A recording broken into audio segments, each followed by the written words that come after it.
Paul and James here from the new Sweet Science. What is up? We're coming off of post UFC Fight Night, Blaydes versus Lewis. What'd you think of that main event?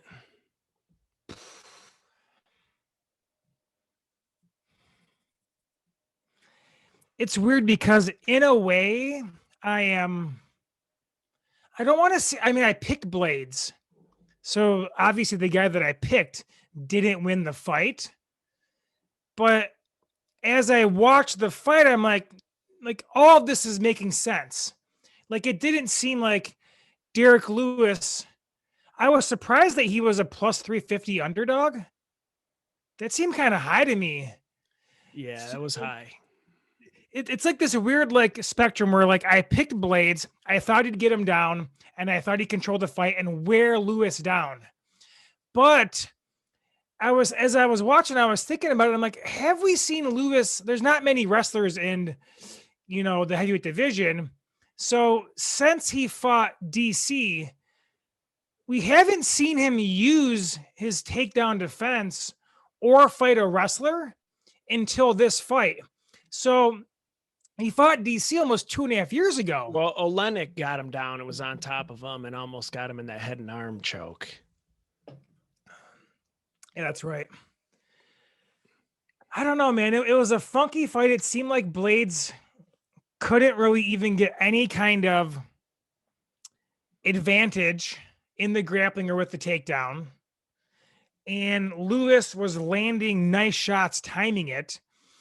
And right before one of them mentioned Lewis's hand speed, I was thinking like, Lewis has great hand speed. I don't know if we discussed that before or not, but I was really surprised by how quick his hands looked in this fight. So I don't know what to even take of it, man. I'm kind of like riding the wave. I don't fucking know. Why couldn't Blaydes get him down? My thought process as I was watching the fight was, man, Blaydes is playing with fire. Correct. I understand that, you got to set up the takedown, this and that, but it's almost like striking success starts to become entrapment, where it starts leading you into it more and more. And it's tough with a guy with big power and a big chin, and Blaydes is doing everything right. Nice feints, nice jab, well-timed line kick or leg kicks. But man, with Bisping even said it, like, this is exactly what he needs to be doing. But I think there's a threshold that you reach where now you've turned it into your opponent's style of fight. Mm-hmm. And you have not drained any power from that opponent. There's sometimes where you're just working for it, like how you'll bring up the Claudia Joanna argument, where you're just tiring yourself out. But then there's just that nice mix you need to implement. And just like setting up the striking for the takedown, you're setting a guy up for the takedown by fatiguing Lewis, so he's not so fresh and can kill you with one shot, which he just did. And you don't have to always shoot. You can clinch too, just to mix it all in, all dimensions of the game. And the interesting thing is that Blaydes was winning the stand-up exchanges. And that's what he was landing some beautiful leg kicks too. Beautiful leg kicks. And then literally Lewis lands. He hits him with this bicep. I don't think his hand even connected. His bicep knocked him out. See, I thought it was his wrist, and I've seen that before with the wrist. And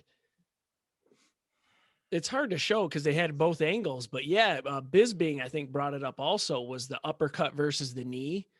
The knee kind of leaves you a little bit more exposed to the takedown, but the uppercut already somewhat establishes an underhook, which is pretty smart. Bisping's getting better, I think.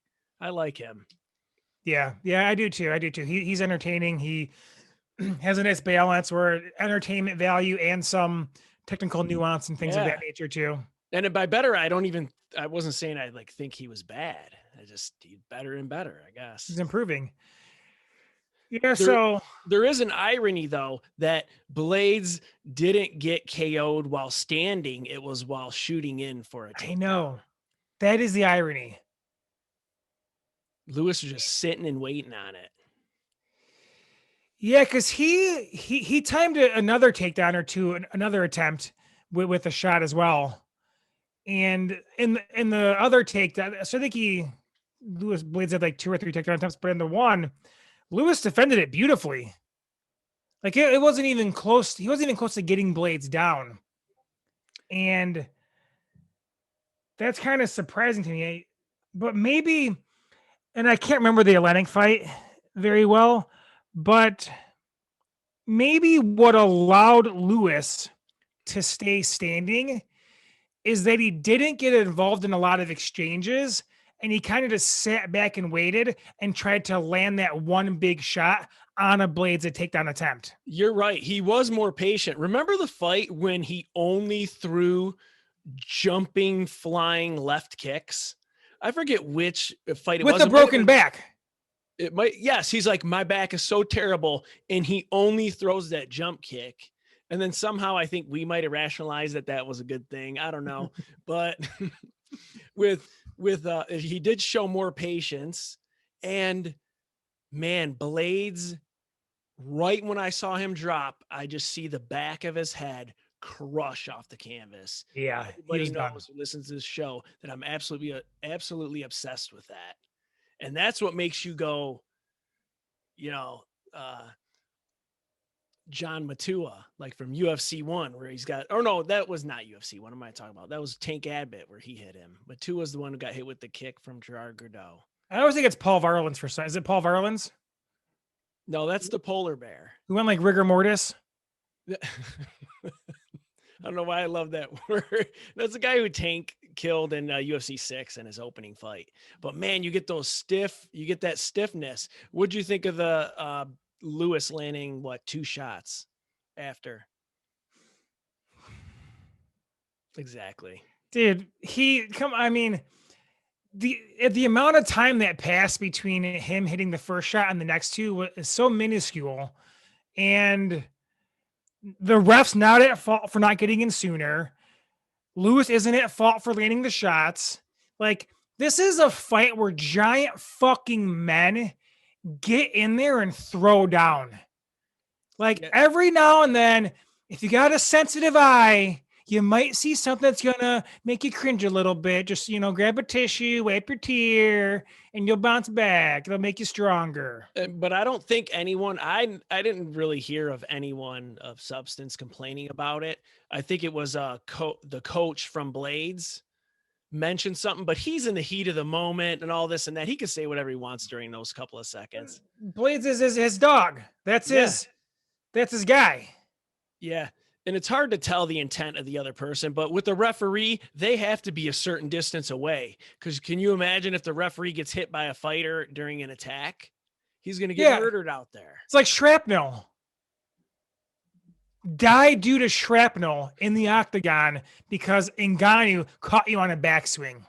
Oh, God. I'm out. I'm not getting within 8 feet of any of these giant behemoths in there throwing bombs. I like Lewis. Picked Blaydes, was definitely wrong. I like Lewis. I am a little disappointed in that we didn't see Lewis try to get up.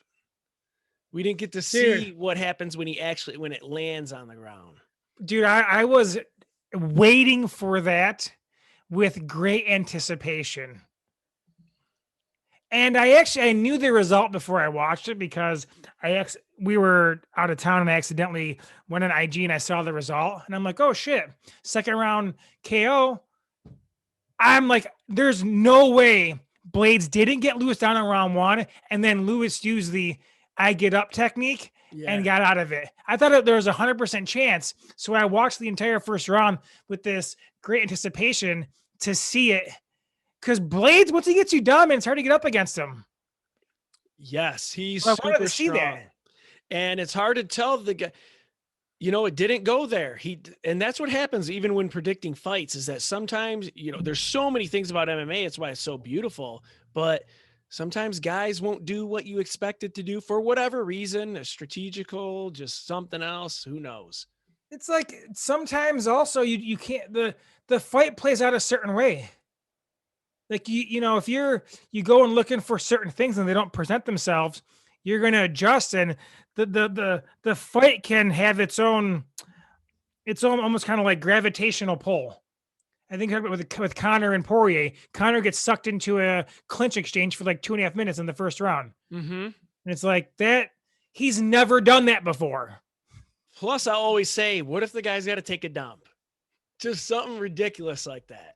And in a Derek Lewis fight, that's actually a great possibility. Yeah, where are the front kicks by Blaydes? Throw some, just like Travis Brown.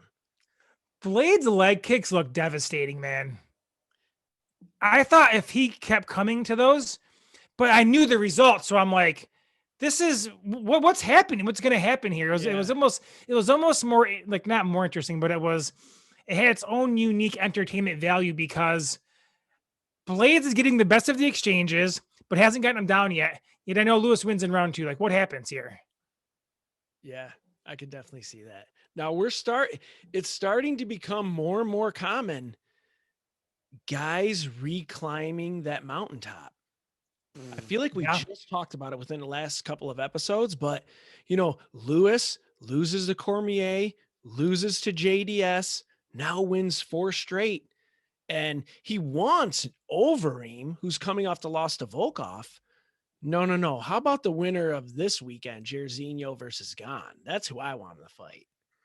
Well, if Lewis fights Jairzinho and you don't have a 4K TV, you won't know who is who. So upgrade TVs, man, if they make that like into a big numbered co-main event or something, because those two dudes have some similar features going on. But that would be dynamite, man. Yeah, I don't want Overeem. I prefer when a guy is this high up to generally come off, fight somebody who's coming off a win instead, but I understand circumstances or whatnot. Well, and how quickly has Derek Lewis, he might get another title shot. That it's an unexpected second climb up the ladder. Hey, and what was my bold prediction last episode? Oh shit. It's about Curtis Blaydes. Oh, you nailed it. I almost texted the thread and said, this cements it. He's going to Borator. And mine was off of a high that he would be the next bigger named fighter to go to Bellator. And mine was basing it mainly off of him winning. But now with him losing, who knows? Who knows what that does? He's definitely going to have less leverage in the negotiation process. The thing with Lewis Overeem is I might want that fight too if I'm Lewis. And couple reasons. Overeem, long-term legend of the game. As we mentioned last episode, my man started in 1999. Yes. And also, so he's been around a long time. It's a legend. It's a nice notch in your feather in your cap or whatever. But also, Overeem's chin is going to be more suspect naturally than one of the younger bucks coming up.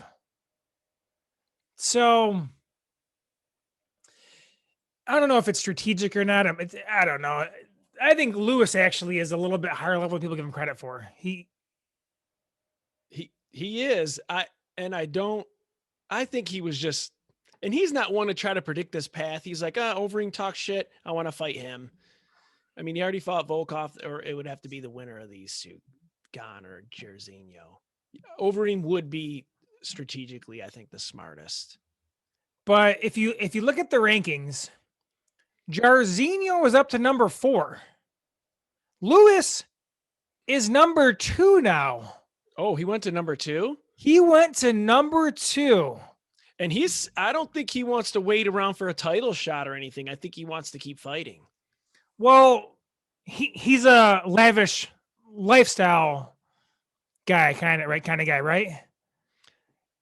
He wants those paychecks coming in, man. I think on a nice recurring basis every 4 to 6 months. Yeah. I don't I blame don't him. blame him. I do too. All right. Sweet Stat. I'm going to butcher his name here. Tom Aspinall and Josh Barnett are the only two fighters to submit Andrei Arlovsky. And this submission, it kind of came out of nowhere. Yeah. Like the entire first round was a nice striking, battle going on. Aspinall, I think he had the edge there. Then it's like a 40-foot takedown attempt where Arlovsky sprints backwards as fast as Connor ran away from Nate Diaz. It was almost like Brock Lesnar and Heath Herring. Yes, kind of like his bull rush. That's one of the all-timers. And I don't think he even completed the takedown. And he's kind of on the side there.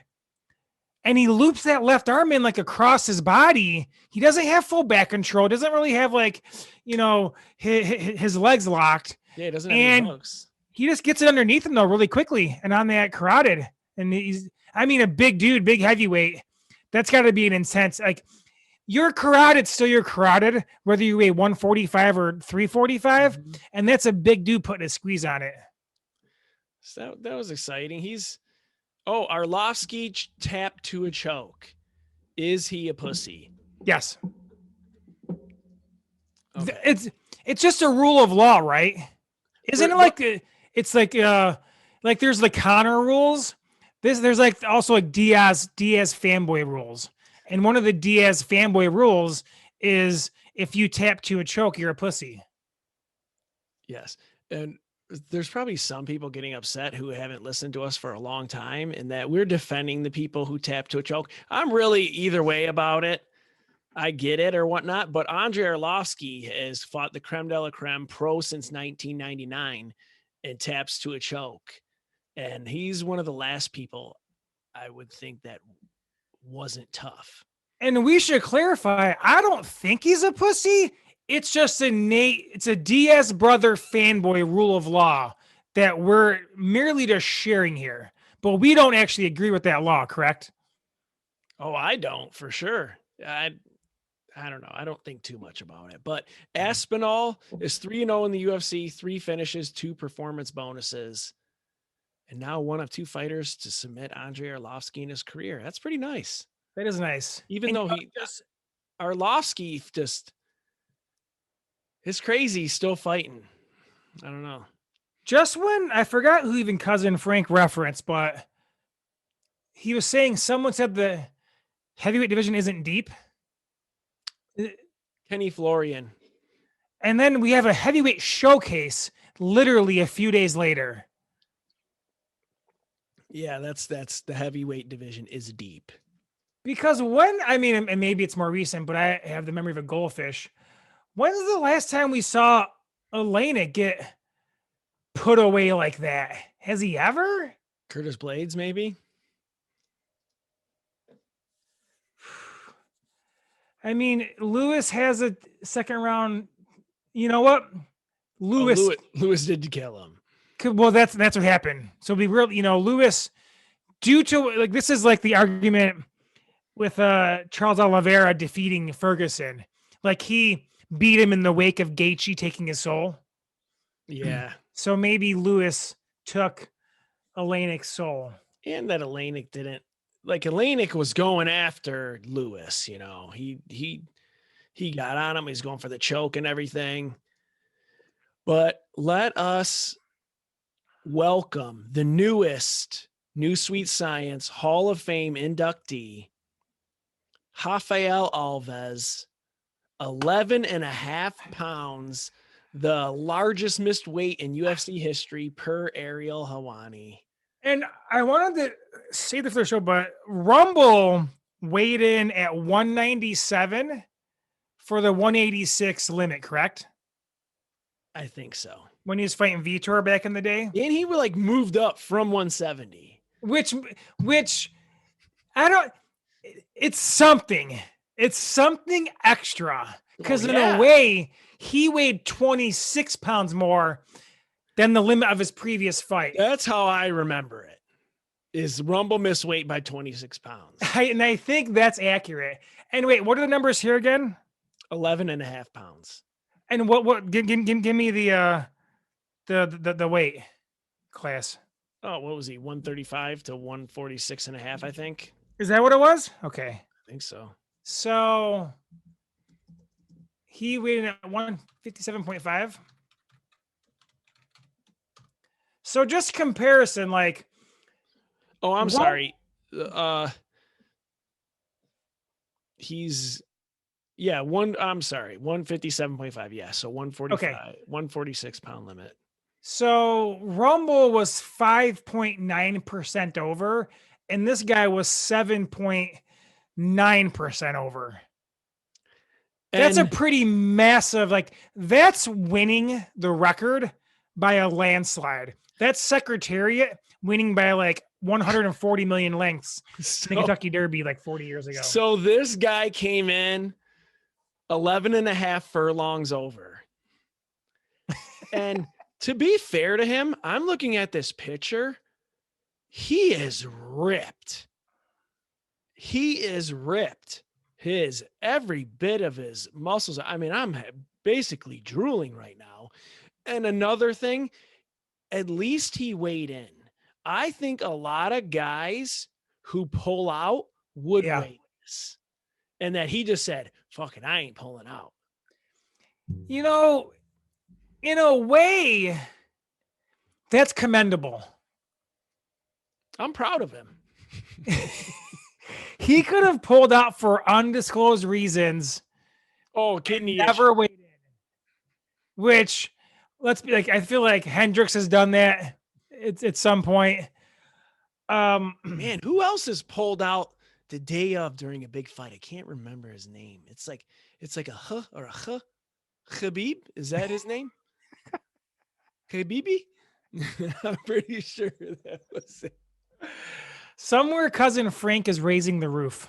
I hate it because I remember I was so excited about that fight, and they're sitting there and like, Khabib has not shown up. Khabib has not shown up. And I'm like, what the hell? And they're like, Khabib was taken to the hospital. And I'm like, oh God. And who knows whether they had an issue or not. I'm not saying that he didn't, but just, some fighters would just pull out. And, yeah. I did enjoy the grappling between Rosa and Minner. So that was good. And last thing about this event, there were noticeable lines in the octagon floor. I don't know if they had a different floor guy this time or what. I don't know if anybody else noticed it. I don't know. Like vacuum lines? Whatever kind of lines in there. Like seams. Like someone got the seams wrong. It's like a shit carpet job. I did not notice it, man. Or maybe it was the heavyweights. And I have a shit TV. Mine's like, what 4K is big? I'm pretty sure mine's like a 50. I think it's like a quarter K. Yeah, whatever that, a quarter. Isn't that a teener? Well, now we're talking, man. Did you hear about how someone tried to smuggle cocaine attached to, I believe it's Frosted Flakes? What? Like as the Frosted Flake? Yes. 44 pounds of cocaine frosted cornflakes seized by U.S. Customs. Where? Cincinnati. So cocaine cornflakes. Wow. That is great. You imagine getting one of those and like with your first bite of cereal, you get a numbie? I would think it was poison. Yes, I would too. No, well, maybe just due to my usage of it as a younger lad. Yeah. Just instinctively, I'm like soaking it off there and like or whatever you got to do. Or I'm Googling how do you separate cocaine from a cornflake. I don't. I take it in a bag and I crush it up and I have a line and it's kind of mixed with both. That's so what you just. I'm getting both the digestion and the. I don't want to say inhalation, but you get it. Now, that right there, my man, is a line of cocaine, because you're not only getting high, you're also getting 5 vitamins and minerals or nutrients. Now, I know Some the B goal is vitamins in there, lung. you get some fiber. I just hope that somehow my lung, there's a tube that puts it into my digestive tract from there, or that I don't know, something with the epiglottis or something can separate it. I don't know. I'll let my biology and DNA and God figure that out. The body will figure it out. And they should start cutting cocaine with B vitamins. At least provide nutrients along with the high. Throw a little creatine in there. Now we're talking. Because when you're doing a lot of drugs, you may forget to drink water, and creatine helps you retain water. Well, that's what Jacked had in it, was cocaine. Correct. All right. What do you think of Bilal Muhammad versus Leon Edwards? That's two. All right, rank these 2 fight announcements. I have one. Sorry. Okay. Bilal Muhammad versus Leon Edwards. Sage Northcutt versus Shinya Aoki. Shinya Aoki's still fighting. And this is at the 170-pound limit. For Sage and Aoki? For both. I guess you're right, it is both. Our winner's fighting. Sorry, I was thrown off. Leon... Somebody's calling me from Warsaw, Kentucky. Probably your dad's family. Isn't he from Corbin, Kentucky? That's your dad. Wait, where's your dad? I know my dad's from there, but where isn't your dad from Kentucky too? My dad's family's from around Inez. But this Warsaw, I might pick it up just because I love World War II. So hopefully they want to talk about World War II instead of credits or credit card. Warsaw looks like it's on the Ohio border. It's right in the Ohio River. So you get some nice waterfront property there. Okay, so you know what? Never mind. Hang on. I think I'm off here. All right, forget about Warsaw, Kentucky. I have one more just announced. UFC 61, Valentina Shevchenko versus Jessica Andrade. Okay. I'm not sure why people are so upset about the Bilal Muhammad Leon Edwards fight. And I've seen people say like how Leon's getting screwed over, or he has nothing to gain from this. And neither of those 2 takes are accurate. And really, they're both completely false. We've discussed on this show countless times that many fighters obtain a title shot without ever beating anybody in the top 10. Yes. One of the most famous ones is John Jones. Like, it literally happens over and over and over again. So what Leon has to gain from this is a title shot as a result of beating someone not ranked in the top 5. Because welterweight is actually dying for title challengers. No one has the appetite for Wonder Boy versus Usman, apparently. People want to see this rematch versus Masvidal. And once Usman dispatches of Masvidal, if that fight even happens, who's next? My man Leon Edwards is if he wins this fight. There's some irony in it because Khamzat, you could say, didn't even deserve the fight, but it is what it is. You're trying to, strike while it's hot. Yeah, I always look at it as like this. These guys got bills. They got bills, man. You're not just some luxurious, person. And if you'll realize, no matter what, if you get around really rich people, really poor people, everyone almost like talks the same about shit, about their stress. And you're just on a bigger block. You got the bigger house payment. You got this, you got that. You still have these financial worries. But my man, I mean, when's the last time he got a paycheck? Is he working a job now? Is Leon Edwards a server now? Because that guy has been waiting.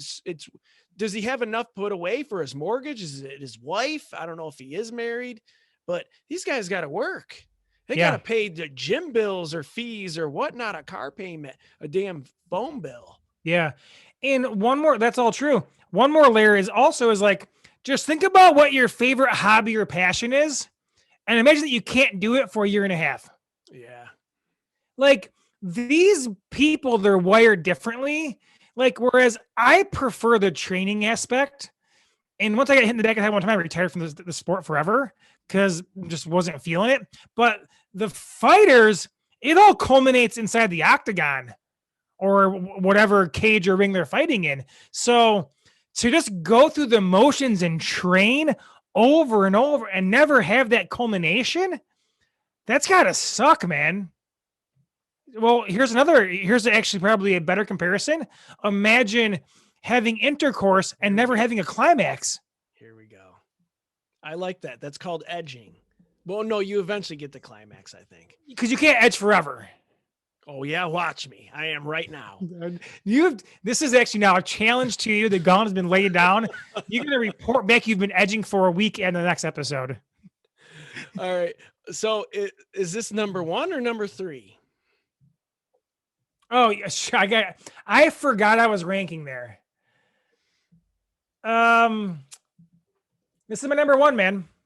All right, then who's number 2 out of Valentina versus Andrade or Aoki versus Northcutt? Come on, man. Oh, I feel like I should know. Well, it's Shevchenko versus Andrade. But the classic grappler versus striker is kind of fun. You know, if you're into that kind of stuff. Yeah. I don't know. It seems I have not followed Sage's career after he left and went to one. I don't really know what he's doing.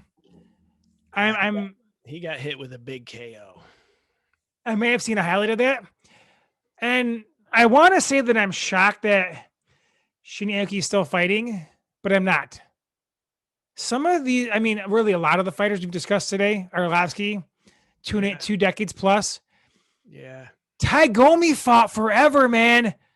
I was shocked he was still fighting like not long ago in the UFC at like featherweight or bantamweight or some shit. He was in the JFL, man. He was a great member too.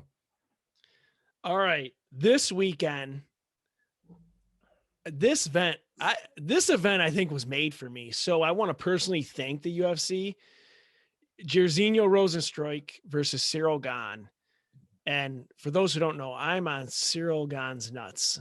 And Ankalaev versus Krylov, I'm on Ankalaev's nuts. So I got one hand hanging from Gane's vas deferens and the other hand hanging from Ankalaev's vas deferens. So the bold prediction, and well, hang on, dude. One from last week was that Curtis Blaydes is the next big namer to go to Bellator. Previously, I said Ankalaev, aka Big Ass to beat, will eventually be the light heavyweight champion. And now I think my bold prediction is that Ciryl Gane dethrones Francis Ngannou as champ. Let me add some stuff here too, because we also have longtime show character Bruce Leroy on the card. We have his twin, the female Donald Cerrone, Angela Hill, on the card, and they fight back to back. And we also have another show character, Cowboy Oliveira. This is crazy. You have Angela, 1 shot, 1 kill, 1 tree, Cowboy, Alex Caceres Hill versus Ashley Oder, and then Bruce Leroy. When you said 1 tree, somewhere Brother Mark perked up. Because he loves his high school dramas on the CW network or whatever it's called these days. Pervert. Oh, did that come through? I thought I said under my breath. Pervert / my man. Alex, Cowboy, it's weird. He like wins and loses where he's like almost like, oh, is this guy ready for title contention? Oh, he just got beat by someone we barely know. And then Kuramagomedov, Is this some take on Magomedov here that he's fighting? Thiago What's Moises. occurring is the fighters coming from Khabib's region of the world are all finding a way to put Magomedov in their name. Oh, I love it. Because you get that immediate rub. Like, oh, this one of Khabib's cousins or uncles, or just instinctively. And like, you see Magomedov, you're like, that guy's tough. I already think he's tough. And I guarantee he can grapple. Oh, he's probably a favorite in this fight. I got him over Cowboy for sure. Cowboy's going down. I just don't know how Cowboy's going to keep him off him, man. I can't see it happen in this fight. No, me neither, man. The pressure he puts on you, his ability to hold you down when he gets there, his side control. You nailed it, man. And he's got a squeeze, man. He has an amazing squeeze. Grip strength out of this world. All right. Who do you think's winning out of Jairzinho and Ciryl Gane? The fans. Damn. I think the fans win. Damn. Did you have that waiting for you? Were you waiting on me to ask that? I exist in a dormant wit world where I always have a funny comment the next day, but every now and then something comes to me. It could be the caffeine.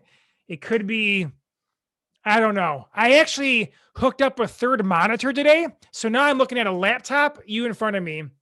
I have stock charts on my left-hand side, and I have my search bar on my right-hand side. So I'm like in this just envelope of data and energy, man. And it's firing me up. Damn. Look at this. You're going to have to go back and watch Hackers with Angelina Jolie. I was surprised at the betting line. Last I looked, Gane was a minus 278, Jairzinho plus 225. I am picking Gane. I don't know if I could pick that money line though, because Jairzinho, what would worry me is he has more kickboxing and MMA experience. You know, Cyryl's more of like a prospect.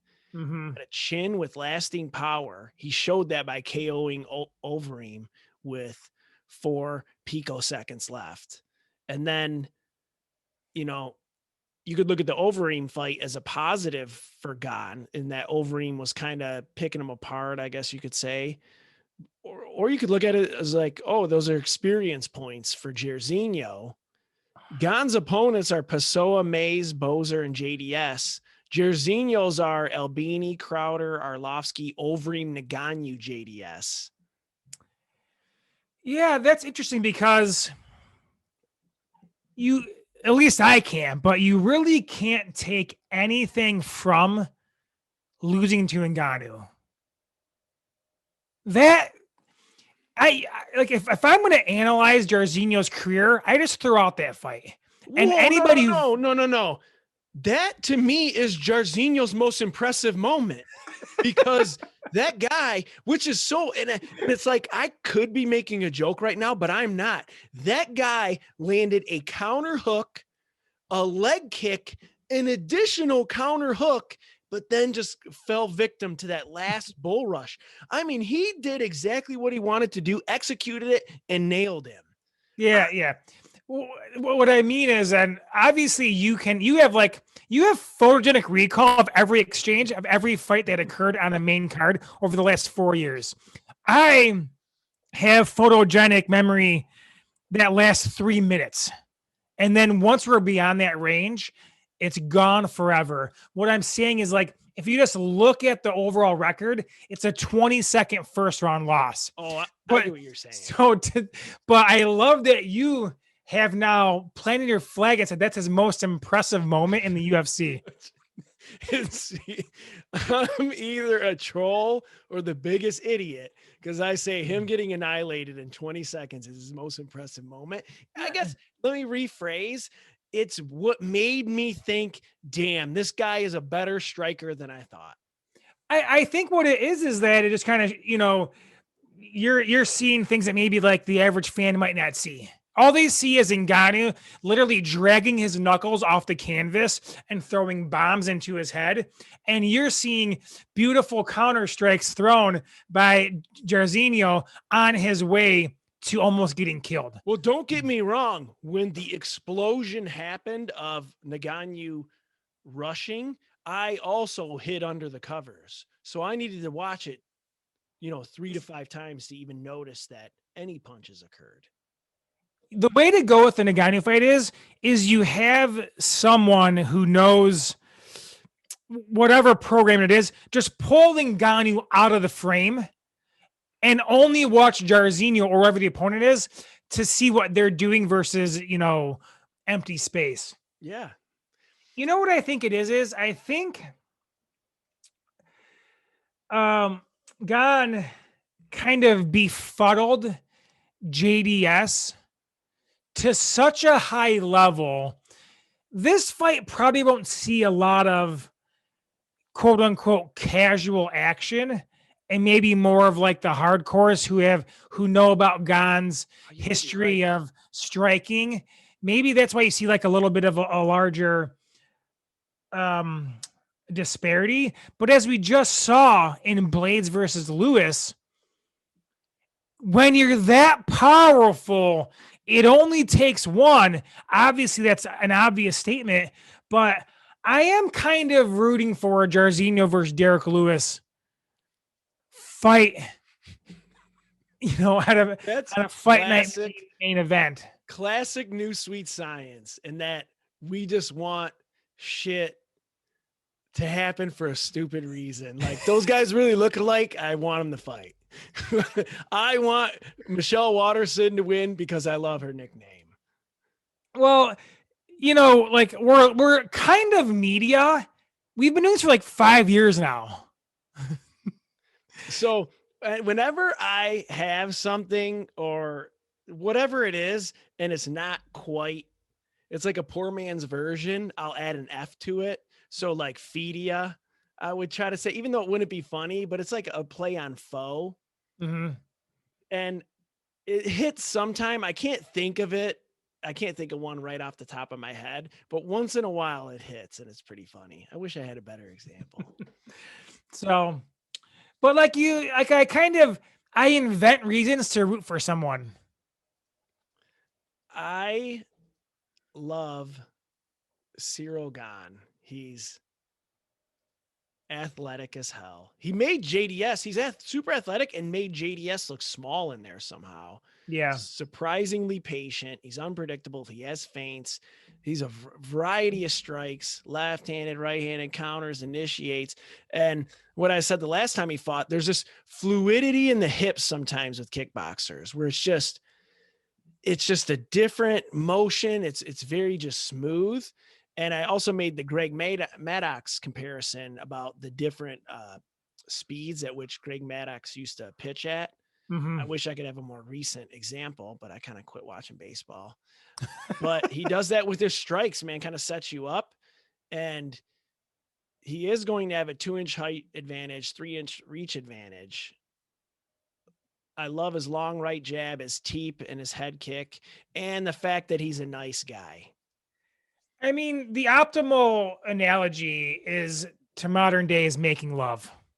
Sometimes you're in and out slowly. Sometimes you're switching stances. Other times you're moving in more quickly. Sometimes it ends violently. Go ahead. Keep going. Just saying, like, a pullback counter is very similar to like a pullback just the tip. Like, it's almost the exact same thing, but one is horizontal. The other is inside of a cage or a ring. So anyway, I got your back here, man. And yes, I have done different choking variations in sex and smacking, but that was a long time ago. Well, your move is more like the Undertaker's move. Like more of the, not so much like a guillotine or like a rear naked choke. It's more like the naked tombstone choke. But also I bring in some elements of pallbearer. You don't know what's in that vase. Vase, I mean urn. Sorry. You don't know when I'm pulling out of that thing. Sometimes I just screw it open and it's an energy drink, like it's a big ass Nalgene bottle. But the X factor here, I think, is the grappling. If I told you Ciryl Gane had a performance bonus, you would guess it's a KO, right? Or a TKO. This is true. Yes. Well, it's the same way Ryan Hall got his performance bonus versus BJ Penn. Do you remember? He broke up a parking lot bar brawl. Yeah, via prison guard. No, heel hook. And I'm the heel hook. When we were doing BJJ officially, like under like a sensei, you couldn't do a heel hook until you reached a certain level of belt. You weren't even allowed to do it while rolling or and because like if you're like a white belt or a blue belt, there's a fear you might do it too hard and hurt somebody. Yeah, you're gonna get people killed in there. And I can't remember the level. It might have been brown belt under our, lineage, which was the Machado brothers. But yeah, so does that prove Ciryl Gane is at least a brown belt in BJJ? It could. I don't know. It was at the end of a fight when a guy was tired, but that's pretty fascinating. And it's got to be the latest heel hook in UFC history. Oh, it might be. And Gane, he has submission victories via front choke, heel hook, and arm triangle. 2 of those in the UFC. This is kind of interesting. And you mentioned Derek Lewis and Jairzinho are the same guy, except I think Jairzinho is a little bit darker, and I can't quit looking at him when he's fighting because he's so dark, he's purple. I don't know if that's possible or if it even makes sense, but there's some kind of tint in there going on that I'm not used to seeing. I agree. And there is also a possibility. Son of Zuluzinho. So there's family tree heritage too. I'm so glad you mentioned that. I miss Zuluzinho. I like thinking about him. I think everyone does who was around during Zuluzinho days. How can you not love him? Right. He's like the stepdad you never had. Or the guy who's secretly banging your mom behind your dad's back, something like that. But there's a possibility this fight isn't action packed because they're a little bit more counter strikers. Yeah, I can see that happening. Gane, I think, initiates a little bit more, or it could be just no action, all action, whatever. All right, I have a little comment here from our listener, 3-piece with a soda. Nice name. Thought I'd mention that the Boca Raton song James was thinking of on the recent episode was probably Boca Raton by Boss. Great song. Do you remember us talking about this? I do. And do you remember what made you think Boca Raton? Something to do with a Muslim or Islamic practice. Terrorist. Oh, terrorist.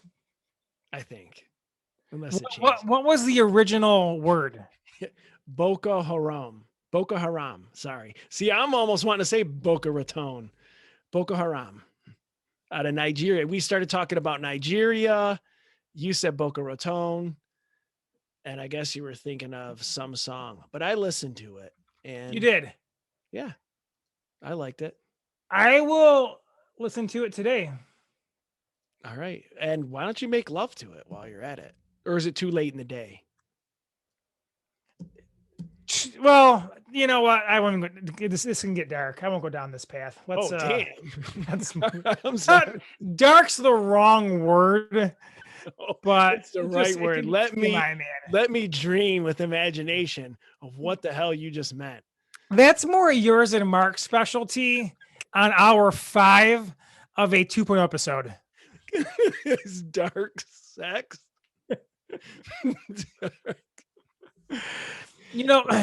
Quick side thing here.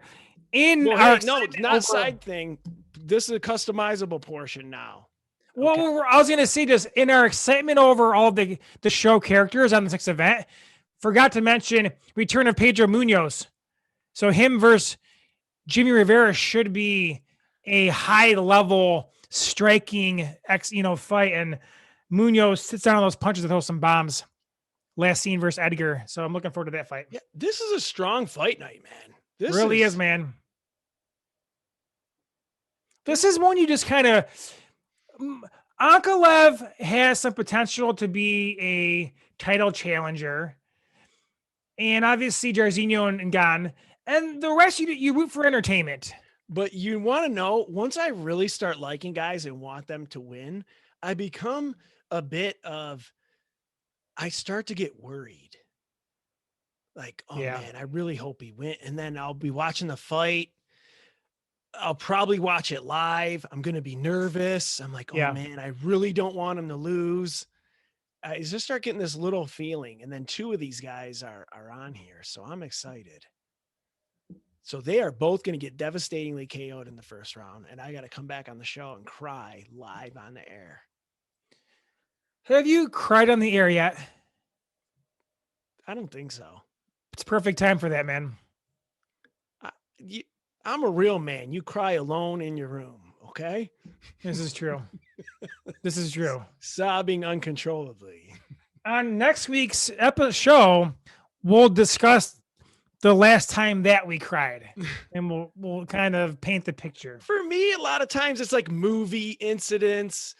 I'm watching certain documentaries and there's some kind of something going on and it kind of catches me.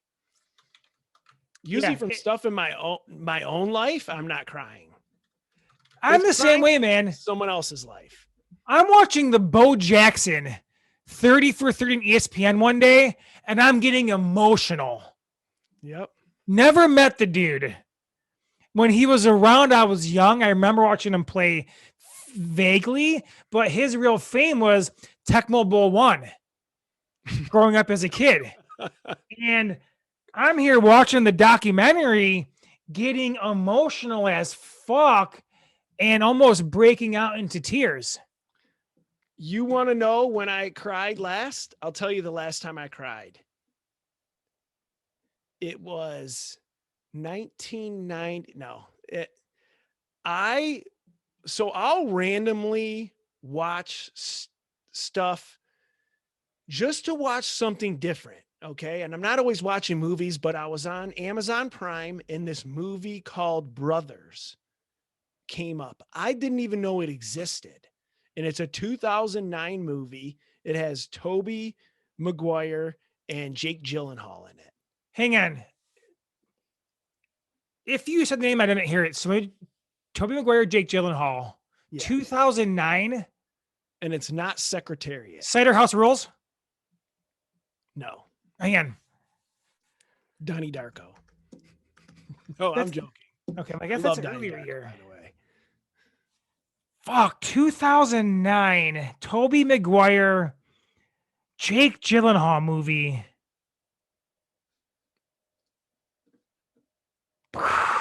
Damn Natalie Portman. She's in it too? Yep. Obviously, I cried during Cider House. That's why I guessed it. That movie's 1999, by the way. Spider-Man? Nope. Because I think, wasn't like Gyllenhaal Venom or something? Or maybe I'm confusing superhero movies. Dude, I'm not that good with the superhero movies, so I can't remember. I didn't even know this movie existed, James. So I bawled my fucking eyes out during the last Avengers movies. Now, we went to the theater where you can get beer there, so I was like a 33-ounce beer deep at the time, and I had to piss really badly, but I bawled my fucking eyes out. I don't got it, man. I can't guess it. Brothers. Yeah, I don't think I've ever seen it before. Yeah, I was kind of just up and I clicked on it, and then my girlfriend was sleeping, so like crying if someone looks over at you and you're like, no, I'm not crying. Like, I don't even know why, or just whatever, trying to not make noise. It's kind of just running down your eyes or whatnot. But that was within 10 days, I would say. So yeah, I guess I'm what you call emotional, or it's just timing. I don't know. Do they fall for the same woman? Not necessarily. A little more complex than that. And it's not over just always like the overall thesis or theme of the movie that gets you. It's those little things that you kind of relate to or mean something to you. 7.1 is actually a pretty solid rating on IMDb. And the reason why is, like, have you ever Googled like something and like you'll look at a review and like it's by a quote unquote local guide? I don't know if I have, but I get what you're saying. So in the world of reviews, there's now like a subculture of heroes who travel around their local region and write reviews for Google. And I'm using heroes facetiously. But the internet's giving people like this inflated view of their own opinion. So what I'm getting at is like people now watch movies knowing they can review it somewhere, and they're watching with like this critical eye. It's like, I remember writing like a ad copy for my business, and I'm like, oh, hey, can you like check this over for me? And then whoever reads it, like they got to find things to tweak and to change because they're like this critic who's been like charged with this important task to help make this thing perfect. So anyway, like getting a higher review when it's a fan driven review is more difficult now in the modern internet era because people think their opinion is higher than it actually is. Does that make sense? That makes sense. So you think they'll grade it lower because of them thinking their opinion is higher? Correct. They're looking for things to critique instead of just enjoying the movie and then reviewing it on the back end. Okay. Like they think they're a critic. Whew, like here, let me pull one up here. I'm glad that's not me. Let me just pull one up here, man. All right, should I read this whole thing? I mean, it's, you know what? No, I can't. I won't be able to handle it because I really am a bad person and don't really care what some people's opinion is, depending on who it is. You could read a snippet. Okay. I'm trying to find his. I cried. The beginning of paragraph 4. I cried. Is it from Paul from the New Sweet Science? This says Paul, aka Dad. Is that you? I don't know. Let me write this guy. Say, can we watch our next movie together? I feel like any war movie will tug on your heartstrings a little bit. You have like I don't want to call it a soft spot, but you have a spot for war stories. But at the same time, I'll get super critical of certain stuff. Oh, here we go. I found the brother relationship lacking in substance, and I thought the ingredients for some serious tension and emotional pain were in place, but were never put to use.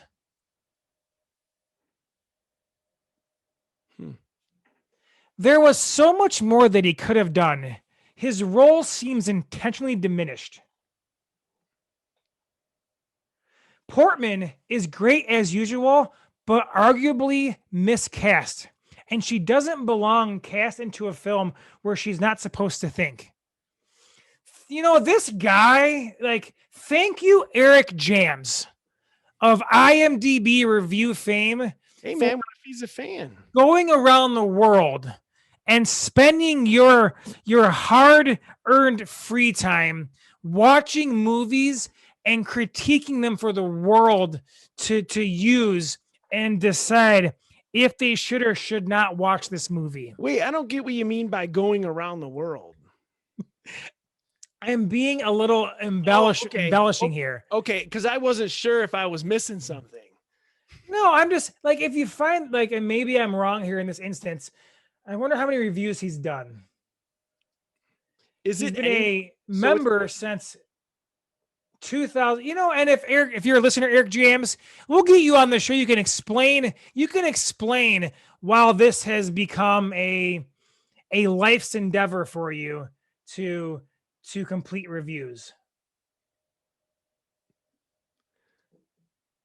I personally like Natalie Portman in her wig and Closer, and that's why my girlfriend owns multiple wigs, and I may or may not have bought them for her.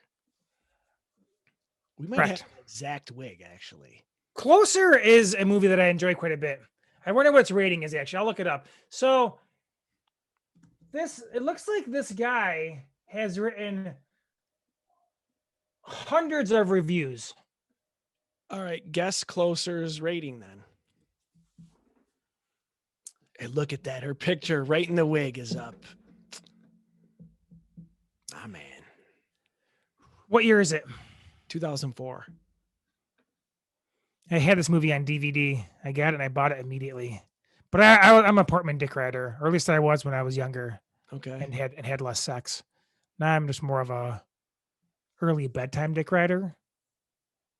Okay. I'm gonna guess it's high sevens. 7.9. 7.2. Oh, okay. There you go. So yeah, there's the last time I cried. That's what the customizable portion came to. Well, I can rant about this movie thing a little bit longer. Here's one. I've never cared, and like not like in a mean way, about someone else's review on a movie or anything for that matter. Because like your emotional state can affect your enjoyment of a movie. 100%. What if you're tired that day? Or what if you didn't want to go see a movie and your girl dragged you to the movie and you're in a sour mood or whatever's going on? So I am really all about me experiencing it on my own and making my own judgment based on me. Like, and humans, we're all very complex people. So many variables can affect how much you enjoy or don't enjoy a movie or a TV show, where I can't put any weight on anyone else's recommendation. So there's a couple things. One of them is their short-term variation and the long-term variation. So like you said, your mood throughout the day, whatnot. Then if you watch that same movie or didn't see it and happen to see it 5 years later, based on your own experiences, what you've learned, that can change it. 100%. And there's also once in a while when I'll look up review stuff, I'm more of curious as to what some people thought of it, because there's some movies that are just, slam dunk. This is exactly what they are. And then there's some more abstract. You add the artistic aspect, whatever it is. And there's left to some interpretation. And sometimes that's what I'll go in and read what their thoughts on it were, or just kind of how they interpret it versus how I interpret it. That's usually the only time I'll read it. I try not to read it or see stuff beforehand because I just want to have my own natural thought. But once you see people being critical of it, you'll rate it higher. Once you see people hanging from its nutsack, then you'll rate it lower, just because it's like expectations. So I try not to take too much input before I see something. But 100% agree. But with it's hard to do. So real quick on Closer is the popularity of it's dropping. I wonder if that means that the reviews are going down as the movie ages, because there is some like misogynistic and like, degrading of women occurring in the movie that is something that's much more at the forefront of the masses today. So it's like people, say like Friends is like misogynistic and shit like that. Like just like a goofy comedy to me. But so I'm curious if someone who was born 10 years after us, they would probably view why can't I say this word? Closer, differently than you and I do. Because we grew up in a different era, man. Yeah, I can see that. I'm trying to think of what other movie I watched. Now I'm just caught up. I got to rewatch Brothers again, or Donnie Darko. Have you watched anything late? I watched Schitt's Creek. I watched one episode, and here's what occurred to me. People are slurping up Schitt's Creek like it's the second coming of Game of Thrones or Seinfeld or Office, and like one of the greatest shows of all time. And maybe as if you get deeper into it, but the first 2 episodes are kind of clunky to me. And I'm like, I don't get what the hoopla's about. So you're done. Once you hear something that's rated high, never watch it. I know. It will never fulfill those expectations. Yeah. What was your impression of it? I liked it. How far did you get into it? I watched like an episode before and I just wasn't ready to watch. Yeah. Like you're just in a certain mood. And then we just started almost like an accidental watching. Sometimes we don't have anything to watch together. I want to watch some other shit. She probably wants to watch something else.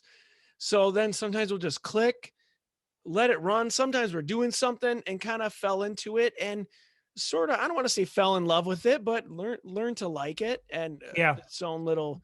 And sometimes it's like that with a show. Sometimes a show starts to learn how to become itself. Yeah, like writers get good at it or whatnot. Yeah. But it is what it is. That's why I never recommend anything. Have you ever heard me recommend anything? No. No. I don't recommend shit. And I think that's how I think Seinfeld season 1 was like that too. Really clunky, shitty ratings. It probably would have died in 1 year in the modern day TV climate, but it kind of found its identity. And so, and maybe to your point, maybe I wasn't in the right mood for the show there. And I'll give you another example. Like we started watching Ted Lasso on Apple TV. Dude, it's like a comedy, but it has like some adult themes. Okay. That's one of my favorite fucking shows of all time. Like we've had 1 episode remaining of it for like a month and a half because I don't want it to end. And like, I love this show to such a high degree, but maybe what that show gives is what I need in this moment. Yeah. And one more example too is The Office. Hold on. One of your favorite shows of all time is only 1 season. Yes. Kristen and I both love this show, man. Now, The Office, I hated that show initially. I thought it was stupid. And then when I watched it like 4 or 5 years later, fucking loved the show. Maybe I had to evolve as a human to enjoy the comedy more. Or it's just a timing thing. That's why I'll tell like my take on something, but I'll never say to someone, you got to watch this. Right. That'll just end a friendship. Because that timing thing. I've held off on shit I should have watched years ago. It's just, you don't feel like watching it or whatnot. Office, I do have an issue with some of their characters starting to become too stupid, especially Jan, that used to aggravate me. And I love The Office. I've watched it more than once, but I could see people thinking that. Yeah. Yeah. Now the British version of The Office, I remember I watched that and I'm like, this show, what's the guy's name? Who's the Steve Carell? Gervais. Oh my, he takes cringe to a new level. I feel like, and like the episodes are the exact same as season 1 of The Office American version. Mm-hmm. But anyway, I remember watching that like probably 11, 12 years ago, 13 years ago. Anyway, so yeah, TV shows and movies are an interesting thing, man, because it's all about your state, where you're at in that moment. Plus, I think it's just, there's endless amounts of shows where I'll be like, oh, what is this show? I never heard of it. Oh, there's 9 seasons. Oh, there's 8 seasons. There's just so many shows now. I think the writers and everything are so good. Yeah. There's just so many. It's unbelievable, which is a great problem to have. Yeah. Like Queen's Gambit, everybody's dick riding that show. And I fought watching for the longest time. I finally did throw it on like a week or 2 ago. Love it. Watch the first few episodes. Like I really love the show. Like I enjoy it to a high level, but that was one where I was really worried about, like, you almost got to like, okay, everyone loves it, and just kind of like turn out the noise and just watch it with your own open mind to, you know, and I watched that show the same time that I watched Schitt's Creek, like in the same weekend. Schitt's Creek wasn't feeling it. Queen's Gambit loved it. So, like you said, it could be a timing thing. Plus, let's say, so I'll pick out one example. That Brothers movie, at the very end, he says, "Only the dead see the end of the war," and which is a saying that I love. And it is from a documentary that I love also, called Only the Dead. I'm pretty sure it's Only the Dead Know the End of the War. What? Yeah, they shortened it. Yeah, and I think it's a Michael Ware documentary. Whatever. He's in Iraq. I like it a lot. And so him saying that at the very end, and just everything what that saying means, was like, damn, that's something for me. My experiences, it's maybe it's not the same to the other, or just sometimes interpretation's a thing. But there's just so many variables. Yeah. That could be why Queen's Gambit, there's a scene where there's like some hallucinogenics at play. And maybe my younger drug use ties into like, oh, like I can literally see this occurring due to my own experiences. Did it make you want to do hallucinogenics again? No. I almost killed somebody on hallucinogenics.